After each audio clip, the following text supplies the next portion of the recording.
YouTube, how do you do? You may have noticed I've gotten a little bit of some branding changed on my channel. Hope it doesn't catch anybody off guard. I've chosen the name Jarl of the Appian Way. I think that is probably the most thematically appropriate. And I also like how memeable it is, you know, the way, the Appian Way. It's just a road, but it's also just kind of fun to say. Anyway, Appius Attius Rolus, Jarl of the Appian Way, officially here for you today. So, as soon as I posted up my Dr. Appius thing, I got immediate feedback from the Heir of Carthage Discord. People started sending me replays left and right. So I'm going to go ahead and set some ground rules now. If it's a big 3v3 or 4v4 throwdown at Ultra Funds, the amount of support I am going to be able to give you is super limited because, one, it's going to take me 50 minutes just to create the video. I mean, it's going to be, let me rephrase that, it's going to be a 50-minute long video. Because no matter how hard you try, when you have so much happening on the battlefield, even if you put it in full fast forward and nobody wants to watch a battle in full fast forward, I don't, because you don't get the sound effects. Drives me nuts. You lose out on the beauty of the game when it's that big. Not saying that, you know, that big of a style of play isn't fun and epic, but that's what people tend to gravitate to as far as like, oh man, I need to show people this battle. It was great. I won. But it's not truly competitive, is it? I mean, sure it is. There's a lot to be said for the tactics in a 4v4 game, but when we're talking about Ultra Funds, it's harder for me to tell you what needs to change. Like, oh yeah, you should have spent all that money in Necrosphinxes. Which works against Gargantuls, let me tell you. But anyway, I'd rather focus on games that use 12,400 funds, also known as quick battle funds. FFA, fantastic. Some 2v2s, absolutely 3v3s and 4v4s. If the funds are like 5,000 and you want to send in a 3v3 and a 4v4 or something like that, I would absolutely love to pick apart that. I think it'd be hilarious, and I might actually put this together and organize it myself in a video one day, but I'd love to do like a 3v3 or a 4v4 low funds auto-gen army only. You know, I think that'd be fun. And if you want to send me an auto-gen only replay as well, I can absolutely look at that, not tell you how to pick a better army, clearly, but I can tell you a little bit about the tactics and the choices that you're making. Anyway, so you may have seen Regina Dea in a bunch of my videos recently. Well, here she is actually looking for some feedback on some of her most recent quick battles. In fact, this match right here against Jack Baderman of the High Elves. It's a High Elf Civil War battle. I enjoy the Civil War matchups because they don't get a lot of screen time on other channels. And we get to talk about what she's done here. So let's take a look. She sent me a couple other replays as well. So this is a definitely... Oh, both of them went pretty small. I was expecting something a little bit wider. So this is at 12,400 funds. And we have Regina going with, not a big surprise, Lariel the Radiant. She picked Avalorn as her faction. And let's see here. I've got a little bit of a loading issue here, and I apologize. There we go. She's brought a Spearman, which she upgraded up to XP rank 8. 2 Dryads, one of them's upgraded XP rank 1. We have the Scions of Mathlan, which are like normal Shieldmen, but full XP, and what's the difference? Let's see here. So we have... Oh, now I can't see. Oh well. Look at that later. That's a unit of Phoenix Guard. That's a Tyrannok Chariot. That's a really cool choice. And I think those are the Regiment Renowned Dragon Princes, and 2 Frostheart Phoenixes. I'll be honest, High Elves aren't my specialty, but I think you could have afforded to go a little bit wider and maybe go for more dragons, because I bet you your opponent brought 2 dragons. I see, looks like a Sun Dragon here, and a Prince who's likely on a dragon as well. And he went High Elf. So let's go ahead and really take a look at these armies. We're going to focus first on Regina's. Alariel is on her flying mount, 2 Frostheart Phoenixes, the Ethelmar Chariot, not Tyrannok. So the Ethelmar Chariot is a melee chariot, which is, I love chariots personally. So like we said, the Dryads, the Spearmen, regular Spearmen have charge defense against large, anti-large, and shielded. This one also happens to have a magical aura. What does that What does that bring? Is that magical damage? Surrounded by one or more magical auras that either support nearby friends or harm its foes. Fascinating. Okay. And then, like we said, we have the Phoenix Guard and we have the Fireborn, the Dragon Prince Regiment of Renown. Just 10 units. The enemy has brought over on the far flank the Heralds of the Wind, Illyrian Reavers with bows, and the regular Illyrian Reaver archers. 2 dragons, as I suspected, a Sun Dragon and a Prince on, what is that, the Star Dragon, I do believe? Does it tell me which kind of dragon it is? Star Dragon, yep. Now we've got unit of Spearmen, 3 unit of Spearmen, one of them is a Regiment of Renown, just like Regina's, the Scions of Mithalon, the 2 Swordmasters of Hoeth, and 1 Everqueen's Court Guard from the Sisters of Avalorn. So let's put this forward. Let's talk about army pick. I've talked about this in other videos before, but if you're going competitive, I would not recommend taking Avalorn. Even if you're planning to take Alarielle the Radiant, just pick the High Elves, because your opponent has to second guess you. Your opponent has to wonder, okay, well, are they bringing a prince, a princess? Are they bringing Tyrion? Are they bringing Teclis? Or are they bringing Alethanar? They don't know what your army is going to be. If you go Avalorn, granted, you still have multiple Lord picks, but they kind of figured out that you might be leaning towards Alarielle the Radiant. So the Frostdark Phoenix is immediately going in to chase off the Heralds of the Wind, but I think we're in trouble in the air-to-air engagement here, especially since you don't have any ranged units. You didn't bring any... Yeah, so you're just going to have to dive on in, either on top of the Illyrian Reaver archers to bring them to the ground and bring your infantry in, or you're going to have to go to an air-to-air combat. We're going for air-to-air combat. You've got to get your troops forward to chase off the Illyrian Reaver archers. You don't want to give those dragons that kind of support. So the healing spell is a good call, and it looks like one of the Frostdark Phoenixes is catching the bad end of this engagement. But look at this. The armor-piercing attacks from the Frostdark Phoenixes are ganging up on the Sun Dragon. Might get this one out of the battle early, which would be fantastic. Good choice, using the Dryads to chase off the Illyrian Reaver archers. And there goes the Sun Dragon. Now, do you chase it off, or do you refocus? Yeah, you refocus on the Prince, which is the good choice. Because, wow, what armor-piercing damage these guys get. That's pretty fantastic. I mean, I was not aware that Frostdark Phoenixes could do this well against 2 dragons. So it looks like Alarielle is going to try and bait the Prince to come out of its attack stance. He's got his bonuses coming. Here comes the Sun Dragon on a return attack. Some interesting moving out on the flanks, trying to get the enemy. And, oh, there's a flaming attack into the Spearmen.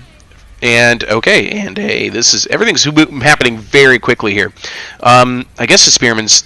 no, that was not the right target. The Sun Dragon is already broken again, which is kind of surprising. I would have targeted, if I was him, the Phoenix Guard. That was not a wise choice. And again, here, these 2 guys, they're free up. Go after Alarielle. Chase her out. Are these chariots anti-large? No, they're anti-infantry. I would say just keep using the Dryads to chase them off. Don't let that Prince get back to the Illyrian Reaver archers. Start moving your troops forward, I would say here. And, I mean, granted, they're not really a melee cavalry, but they're going to give your chariots damage you don't want. You want to save those chariots for the infantry engagement later on, because those Everqueen's Court Guard, that's not going to be a fun fight for you. Frostdark Phoenix is still chasing over here. And it looks like Alarielle doing a little bit of healing here. Some Arcane Conduit. Yep, good call. Probably for more healing spells. Contemplating chasing off the Sun Dragon. These chariots do not have the speed to catch these Illyrian Reaver archers, so that's right, pull back. Will this dragon come down on them? Yep, here comes a charge that you didn't want, and you're a little overextended, unfortunately. But you do have the Dragonborn. That is the right call. Pull them in, make him pull his Sun Dragon out of the engagement. Meanwhile, this Prince is still getting the crud beaten out of him by these 2 Frostdark Phoenixes. That's just phenomenal. The armor piercing on these guys, the magical attacks, it's just getting through to the Prince. The Prince is falling back. He should have been doing this from the beginning, just trying to fall back to the Everqueen Court Guard, or get the Everqueen Court Guard up here, and Regina saw it and is falling back. You can go ahead. Get out of here. You don't have any healing spells. You're just a Prince. So this is a good position for Alarielle to be in at this stage. She can heal up these 2 Frostdark Phoenixes some more. And they still have anti-infantry capability as well. And it looks like we're going into stage 2 of the combat. We have already gotten things a little bit taken care of here. We have our female chariot. It looks like, yeah, what she's doing right now, she's bringing the chariot over to stand next to Alariel and the 2 Frostheart Phoenixes. She's going to drop a Star of Avalorn. She's going to heal all of them up, and that's going to leave these mostly depleted ammo on these Lyrian Reaver Archers going, uh-oh. We've taken all this damage on our dragons. What do we have to show for it? So it wasn't a Star of Avalorn, but it was a healing spell. Absolutely the right call. Earthblood in play, and now she's going to go ahead and move her army up. Alariel's healing is officially done. This Frostheart Phoenix is all the way up, almost all the way up, just about, and this one is a good portion of the way back. So with the High Elf player opposite you saying, okay, well, you're done healing now, I guess. I'm going to come after you. You do have the Phoenix Guard, and you do want them, but I think you want them... I think you want them kind of centered to your army position, and kind of position them where you know you can use them to... away from the Sisters of Avalorn for sure. That's damage you do not want to keep taking at all. You want to pull them back because you want them for anti-large work. Chariots against Illyrian Reaver Archers, not going to get much done. I mean, you'll get something done, but might as well pull in the Dragon Princes, right? And yeah, good call. Get the Phoenix Guard over there. If they're not retreating, the Phoenix Guard will tear Reaver Archers to pieces. He's left a Spearman back to protect his Everqueen Court Guard. I think it's a little much. You don't need to do that. So we're back into the anti-air engagement. We're dropping more spells to buff our Spearmen against the Swordmasters of Hoeth, just so they last out a little bit longer. Those 2 Swordmaster units are going to be a problem. I would definitely be using the Chariots for that. A breath attack into the Dryads? Nah, you want to breath attack this unit right here, Phoenix Guard, who are going to try and get a flanking attack on the Swordmasters, but expose themselves to yet more fire from the Everqueen Scorecard. But here come the Chariots to chase them off. Good call, good call. Meanwhile, the cavalry is now fully engaged. Dragon Princes against Reaver Archers. You can only guess how that's going to go. Lariel's trying to run away from the Prince. Not a bad call. This dragon is now down into the engagement. And unfortunately for the Phoenix Guard, they took too much damage. They're getting beat up by Swordmasters of Hoeth, even though they had them surrounded. I would say you want these Chariots to start getting a piece of these Swordmasters while their back is turned, while their flank is exposed. He's too busy worrying about your 2 Phoenixes in Ilariel. I say start... Man, I'm not sure here. I think this is still the best play, actually. Or get rid of the Sun Dragon. But we're taking fire from the Everqueen's Court Guard, which is really, that's the only hope this Prince has. And I say don't play into the Prince's hand. I say fall back, drop some Phoenixy Ice Bombs on these guys if you can. These Phoenixes still have, like, attacks, don't they? Let me see here. A Frostheart Phoenix. That's the Prince. Let's try again. Frostheart Phoenix has Tune to Magic for damage resistance and Blizzard Aura. So no, they can't actually like drop any bombs. Okay, but there goes the Prince anyway, and they immediately dive into the Sisters of Avalorn while the Fireborn try to bail out the Chariots. Good call, but we need to get the Chariots into the Swordmasters. I think the Swordmasters are your biggest problem now. Even with this Sun Dragon still on the field. That's what you want to be doing. Maybe, I think Ilariel the Radiant at this stage can take that. Wow, that was not a good play on the Sun Dragon's part. Here, I'm just going to go ahead and cook my own Everqueen Court Guard. Nuh-uh. Nuh-uh. Not at all. And now the Swordmasters are starting to get a little overwhelmed here. They're trying to bring the infantry in to help out this Sun Dragon, but that Sun Dragon, I would not have charged there. I would have kept trying to breath attack the infantry of my enemy. So I would, at this stage, I would just use the Aethelmar Chariots to continue to chase the Everqueen's Court Guard. Don't give them a chance to regroup. There's nobody else in the vicinity who you would want to put in that task, maybe. Well, nope, I'd take that back. You still want the Chariots for the Swordmasters of Hoeth. These units are, yep, sure enough, the Everqueen's Court Guard returns. That's a shattered Sun Dragon, which is good news for you. He's not coming back, but the Everqueen's Court Guard is going to get some pop shots off on the Aethelmar Chariot. Damage they don't want to the 2 Frostheart Phoenixes. They're going to turn around and engage the Everqueen's Court Guard, trying to terror rout them. And the Chariot's getting a beautiful charge here. That's what I wanted to see. That's what I wanted to see. Betrayers all. in this High Elf Civil War. Lothern versus Avalorn. Oh, here comes the Fireborn. Perfect. One of the Frostheart Phoenixes dives into the battle as well. We have a Dryad rear charge and a Star of Avalorn just to try and help these spearmen last out a little bit longer. And there goes the terror out from the enemy. Game over. Pyrrhic victory. Enemy has cost you dearly. Do you deserve to call it a victory? Yes. Yes, you do deserve to call it a victory. That was your first time playing quick battle. Both armies went with smaller options, more elite, but very well done, Regina. Not too much to say other than, you know, the play-by-play choices I think I would have made a little bit differently. Let's look at results. You'll notice that the Chariots probably only managed they only had 16 kills before that final charge. On that final charge, they racked up another 9. And that's against some pretty elite infantry, like these Swordmasters of Hoeth, 125 kills, 96 kills. That's what really got the work done for him. Some really misplaced breath attacks from the Sun Dragon and the Prince. L'Ariel, no kills, but had plenty to do with her flying around and healing. The Frostheart Phoenixes performed really well against dragons. I was impressed by that.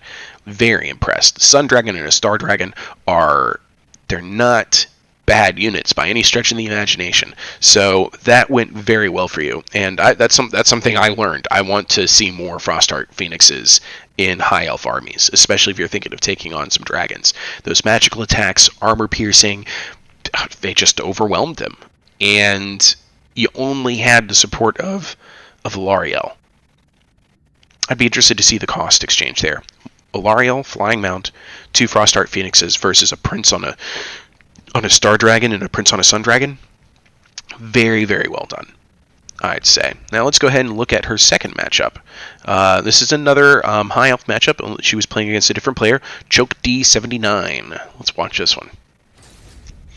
Okay, so as you can see, she's already gone a little bit wider, but so has her opponent in this Civil War matchup. The opponent has brought the better infantry. And Regina, you brought 6 Sisters of Avalorn, including the Everqueen's Court Guard, and 6 Spearmen and a L'Ariel the Radiant. Okay, I feel like that's a very bold choice. And honestly, if you're going for Everqueen's Court Guard, I would say you'd be better served with a Lethanar. If the Everqueen's Court Guard ever actually counts as archers for the purposes of Lethanar's buffs, but hey, whatever, we'll see. They brought 2 White Lions of Trace, 6 Spearmen, 2 Swordmasters of Hoeth, 1 Phoenix Guard, 2 Archers, and 2 Lothern Sea Guard. They brought nothing but infantry. So I'll be interested. So it looks like that's probably a High Mage on a Chariot, and their Lord, their Prince, could be on a Dragon. And if the Prince is on a Dragon, those 6 Sisters of Avalorn are going to have a field day with her. And I hope your L'Ariel isn't in the air if you have that much infantry. Let's find out. I'm going to go ahead and put this into slow motion. So, like we said, we got our Spearmen. They're already tearing down Dark Elf housing. That's perfect. Your L'Ariel is in the air. You better keep her near those sisters the entire time. You don't want to get yourself engaged with the enemy. Good news is, though, that the enemy did not bring any dragons. So he has a Mage of Light, not on a Chariot. I was wrong about that. That's just the Lore of Light. And a Prince. And the Lore of Light Mage has brought with him, her, whatever it is. They're very androgynous looking. Fa's Protection, Light of Battle, Net of Amentok, a Book of Hoeth, and a Starwood Staff. So this is probably more meant for netting the enemy down, but you didn't really bring anything to benefit from the nets. I guess it's more or less just a protective measure. Fa's Protection and what was the other one? Mage of Light. Light of Battle for Unbreakable. I don't think I like these spell choices personally. I think at the very least you want to bring Banishment. So I see you're over here just hiding your Sisters of Avalorn in the woods. You have the Science of Mathlon to kind of protect them, give them that magical aura. They can see L'Ariel the Radiant, so if I'm the other player, I'm probably predicting that there's something out here for me to deal with. Probably. Anyway, so you got your Spearmen out here. You're just kind of, looks like the 2 armies are just staring each other down.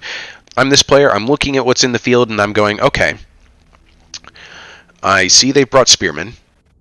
That's an easy infantry engagement for me, so I can go ahead and engage. But if I do that, what's going to come from this direction? What's going to try and hit me in the flank? Do they have a mage with a I don't know, a burning head to come and just tear apart my line?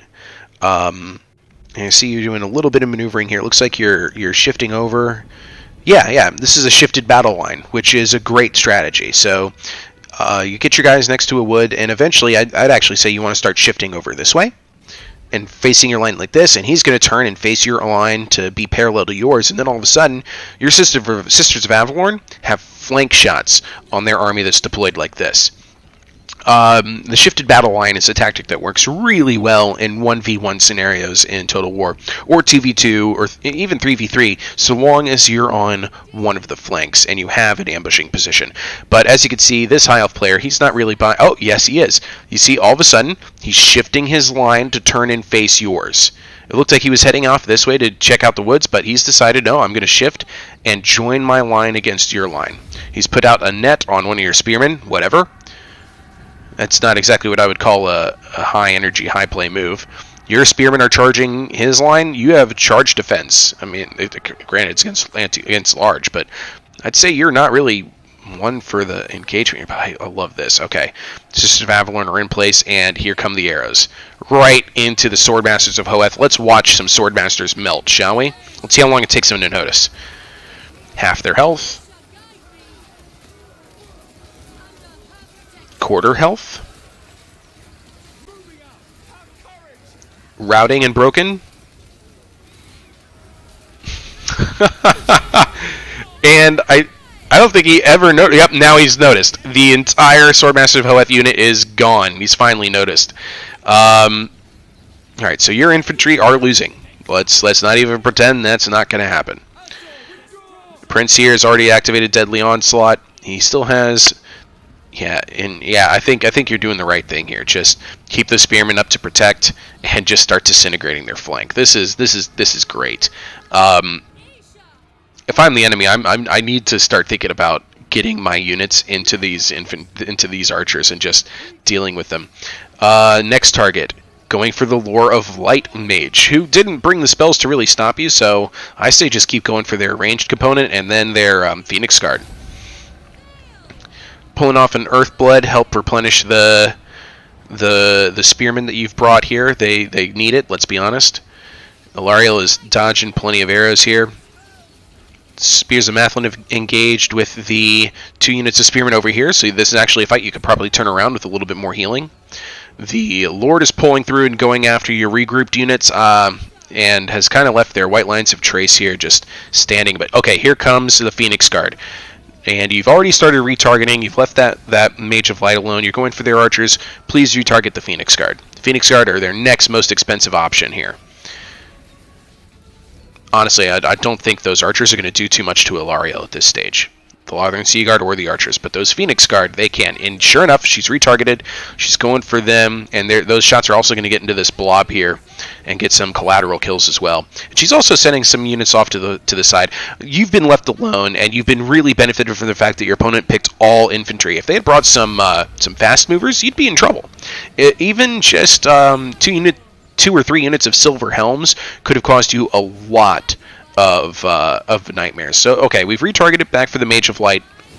We're moving more Sisters of Avalorn around to other flanks. I think you want to start focusing your shots and fire right here. Yeah, absolutely. Pop off a Star of Avalorn, heal up your troops. But why aren't you targeting the Phoenix Guard? They're like the guy just said, their magic is weak. He's brought a Foz Protection, he's brought Unbreakable, and he's brought a Net of Amontok. The net isn't going to hurt you. Yeah, here comes the Swordmasters of Hoeth, activating a little late to try and chase off some sisters. Oh, and they're just going to disintegrate just as quickly as the last group of Swordmasters did. A lot of volley fire just coming in and obliterating these Swordmasters. Also, look at all these shots that are getting blocked here. A lot of them just hitting the ridge here. Good news, doesn't matter. The Swordmasters of Hoeth are evacuating anyway, and I bet you will see some splashes as these arrows hit trees too. It's a definite possibility. I don't really like deploying archers in woods too often. It's really worked out this time. Man. And honestly, the enemies kind of played right into your strategy here. You've got these huge engagements of infantry. Even though you brought better infantry, you're able to heal them up and keep them there for a really long time. Alariel's taking damage, but it's just not enough. And your Sisters of Avalorn are just getting work done. Targeting the Prince, maybe? The Prince is choosing the wrong engagements. This player, you got a lucky draw in the quick battle. Let me just say that, because he's picked an army that was an okay idea, but it didn't give him enough options to deal with your archers. And the few options that he does have, he's not using. He's too busy trying to win this infantry engagement when he should be trying to get rid of your archers or chasing them off to the four corners of the map.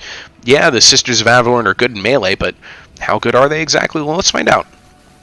You're almost out of ammo. I think there are going to be some good light infantry melee combatants here in a second. Because let's see here. They're at a 39 melee attack, 51 melee defense, which is nuts. 32 weapon strength is okay. 10 of it is armor piercing.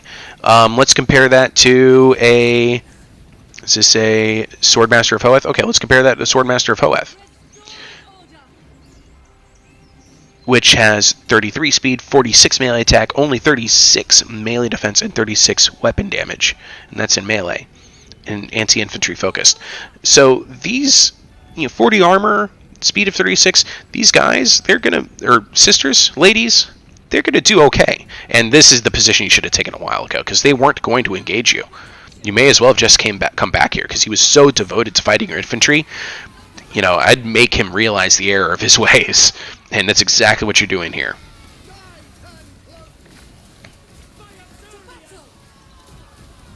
Use up the last of your ammo in the most efficient way possible.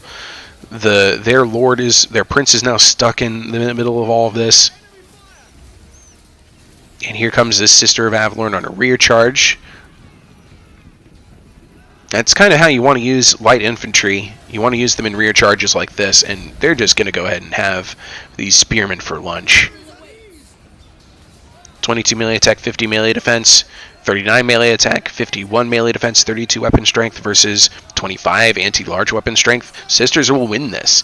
The White Lions of Trace, however, they could be doing better. 33 speed, 38 melee attack, 36 melee defense, 34 weapon strength. So those sisters, they're very comparable stats. But even still, some decent cavalry picks could have turned the tide here, because you weren't ready for those units. And also having Alariel in the air, it worked out for you this time because you had the ranged advantage. And because your opponent didn't bring any dragons to chase you out. So very fascinating replay. Let's look at the results here.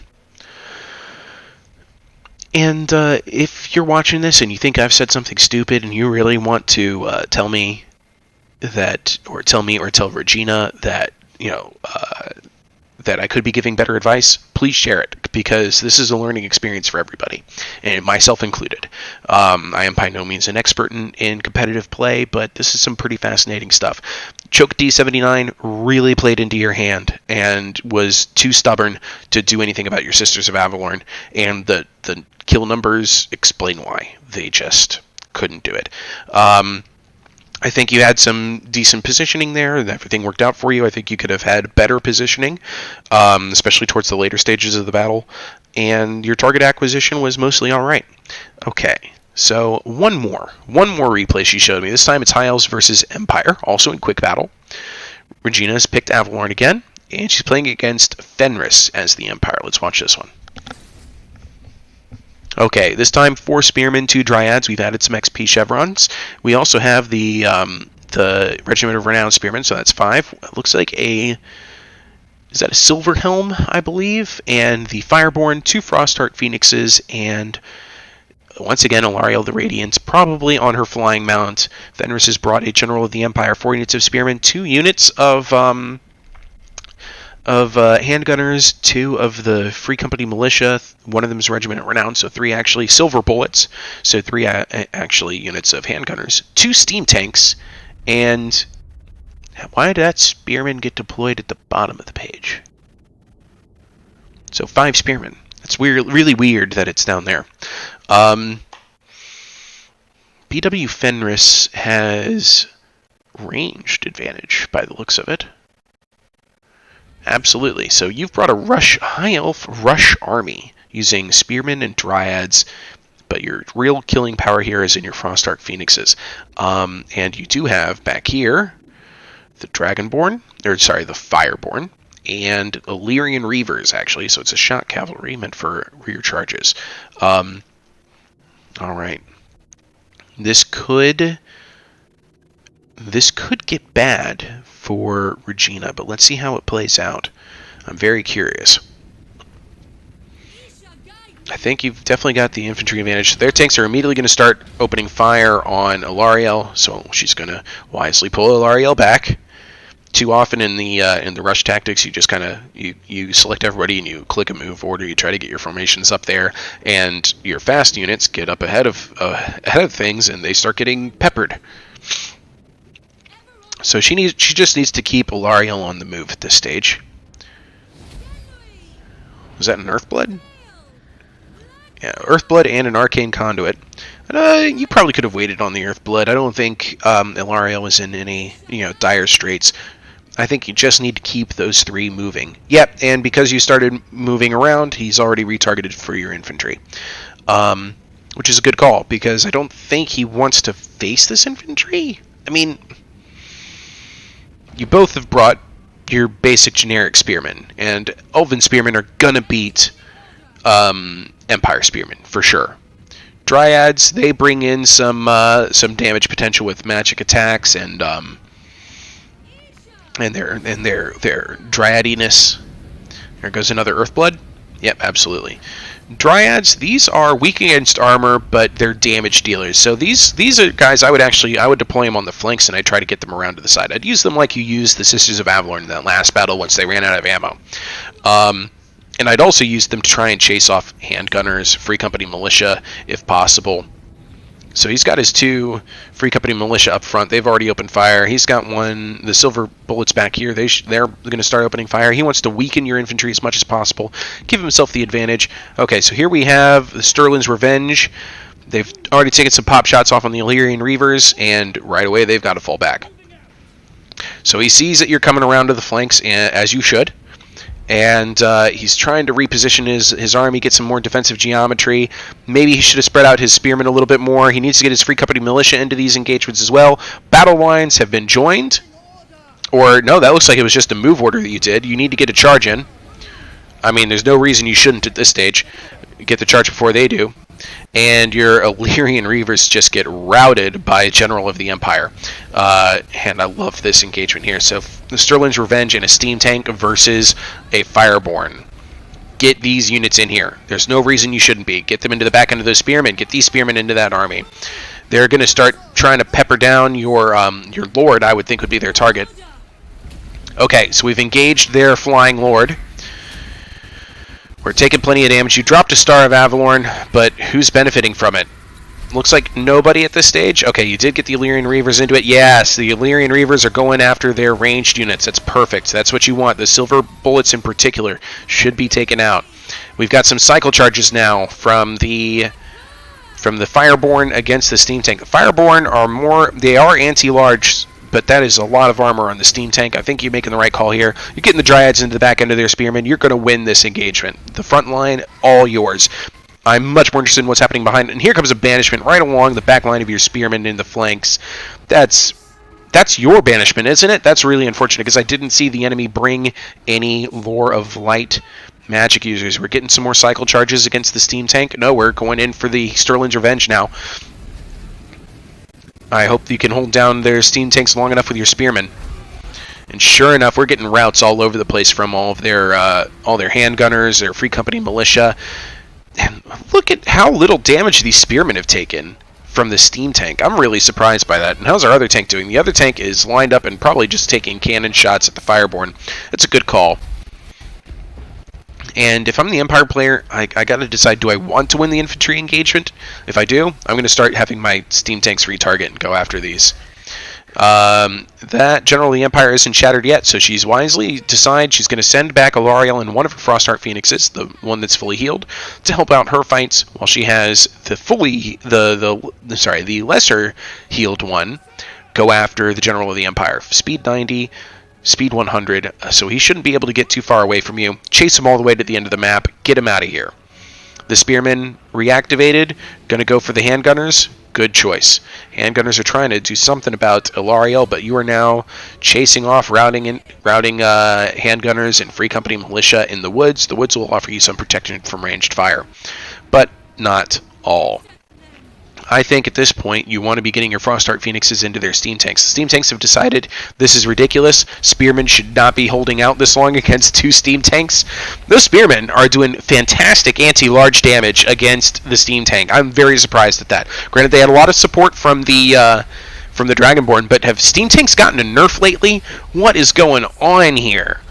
I never would have imagined spearmen holding out this long against 2 steam tanks.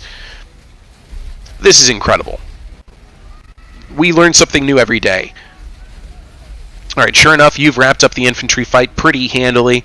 I guess at this stage I would just start sending them into the back end of these steam tanks. Bog them down, hold them in place. Clearly your spearmen can take it. I'm amazed at this result. Maybe if I'm the Empire player, I want to start thinking about using these steam tanks more as like chariots, doing pull-throughs. Finally, that unit of spearmen breaks, but they were swinging well above their weight class. Let me tell you, that was really impressive. I say with these 2 steam tanks, don't think of them as fixed artillery positions. Think of them as chariots. Charge them in. Get them through the enemy positions, circle them around, attack from the flank. Dragonborn, or Fireborn, I did it again, the Dragonborn, Fusrota, have attacked this steam tank and are really bringing down its health quickly. This unit of Spearmen has regrouped, is doing fantastic work, and is probably going to do some great damage. Well, not great damage, but doing some great pinning action against these 2 steam tanks again. I'd love to see it. Here they go on the charge. Determined to stick the pointy end of their sticks into the armor slots, and oh, okay, that one just got punted. Yeah! Dragonborn, I did it again. Fireborn are coming back, but victory is still in your grasp. Now, as bad as this looks for the Empire, I have had games playing as the Empire where all I have had left is 1 steam tank, and I've been able to turn those kinds of engagements around because these tanks cause terror. And I remember one time playing against an orc player that really weird. Oh, that spearman got sandwiched, punted between both of them, stands back up and says, "Excuse me, I'm just gonna ow." No, you're not gonna do anything. You should have stayed down the first time. Holy crud, that was a fun animation to watch. Charge defense against large, absolutely. Let him charge you, then you move in, envelop. I think that's the right call. And he's doing the right maneuvers now with his steam tanks. He's going to go ahead and start pulling through, turn around, regroup, attack again, and just try to scare away your infantry.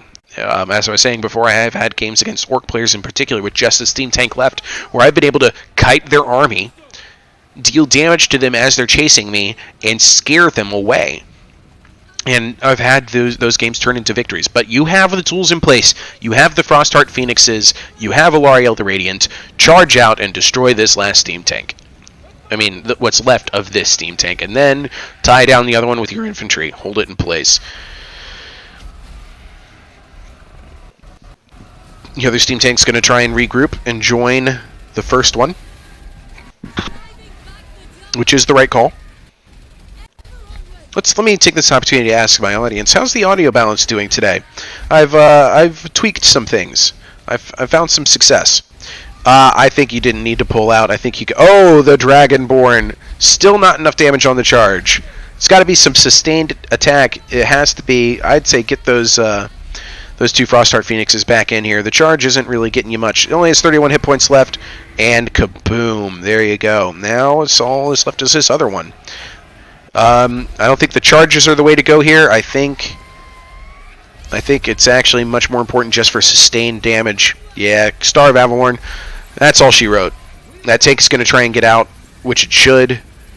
It's worried about the damage from the Star of Avalorn, possibly, the player not recognizing that it's just a healing spell, but he also needs to get out of here. And maybe go after the Dryads? Nope, turning back around and charging the infantry that's chasing. I would do some pull-through maneuvers, just try to run over as many infantry as possible. Regina's pulling her infantry out, sure, why not? She's going to go ahead and just do an envelopment charge, I suppose. She does have one spearman unit in here just to bog it down, which is a good call. Here comes the Fireborn one more time. And I say just leave them in there. I feel like their sustained damage is better than their charge damage. And she's cycling out her Frostheart Phoenixes. Again, I don't think the charge bonus from them is necessarily worthwhile. Yeah, I mean, that time it looked like it mattered, but that could have just been sustained damage from the Dragon Princes. Just hold them in there. Just hold them in there. Your charges aren't really dealing extra damage. It's the sustained damage from persistent attacks. It's really doing it. 648. Here comes another charge. 300. Maybe that charge got an extra little bit of damage, but at this stage you've already got it. You can just blob it. Okay, we're cycling out the Phoenixes and Alariel again. Just so long as, yep, the Dragon Prince has got the job done, and that's the battle. So, well done victories on all three. There are there's definite room for improvement. I liked what I saw, though, across all three games. And, yeah, it was pretty fantastic. Alariel with 40 kills herself. 140 kills on one unit of Dryads. Absolutely, that was the one that got around the flank, and probably one of the other one got its kills from chasing off skirmishers, so that really worked out well for you. Then we have 184 kills on the Fireborn, 11 for this Frostheart, 0 for this Frostheart, but they were dealing the main damage to the General of the Empire. Steam Tanks, I'm surprised at how poorly they performed against Spearmen. Very surprised. Fun fact, both armies had 355 troops remaining. Go figure. Anyway, I've been Appius Jarl of the Appian Way. Thank you so much for watching. I hope you find this video informative, and you all have a pleasant day.